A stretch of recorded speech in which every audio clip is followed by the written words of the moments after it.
அஸ்ஸாமில் கொடூர வெள்ளம், இயற்கை சீற்றத்தால் இழக்கப்பட்ட உயிர்கள். அஸ்ஸாமின் வரலாற்றிலேயே கடந்த 60 ஆண்டுகளில் இதுவரையில் இல்லாத அளவில் வெள்ளம் அம்மாநிலத்தையே நிலைகுலைய வைத்திருக்கிறது. பிரம்மபுத்திராவும் அதன் கிளை நதிகளும் கரைகளை உடைத்ததால் 75 பேர் உயிரிழந்துள்ளனர். 3 லட்சத்துக்கும் அதிகமானோர் வீடுகளை இழந்து தவிக்க 45,000 ஹெக்டேர் பயிர்கள் நீரில் மூழ்கின. சிவசாகர், கோலாகாட், ஜோர்காட் மாவட்டங்களில் ஆயிரக்கணக்கான குடும்பங்கள் 109 அரசு நிவாரண முகாம்களில் தஞ்சமடைந்துள்ளன. இந்த இக்கட்டான சூழலில் தேவன் தமது உதவும் கரங்களை எழுப்பியுள்ளார்.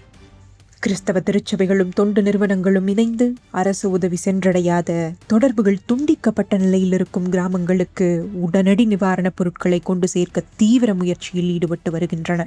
டேக்புருகார் மறை மாவட்டத்தின் அருட்தந்தை ஜான் மிஞ்ச் கூறும்போது, அரசு தனது பணிகளை செய்து வருகிறது, ஆனால் உதவி இன்னும் சென்றடையாத தொலைதூர கிராமங்களுக்கு முன்னுரிமை அளிப்பதே எங்கள் இலக்கு என்றார். மேலும் அவர்களின் மறை மாவட்டத்தைச் சேர்ந்த 5 பங்குகள் கடுமையாக பாதிக்கப்பட்ட போதிலும் உயிரிழப்புகள் எதுவும் ஏற்படவில்லை என்றும் அவர் குறிப்பிட்டுள்ளார். தேவையில் இருப்பவர்களுக்கு தொடர்ந்து உதவி வரும் தேவ பிள்ளைகளுக்காகவும் அஸ்ஸாமில் உள்ள நமது சகோதர சகோதரிகளை நாம் ஜெபங்களில் தாங்குவோம்.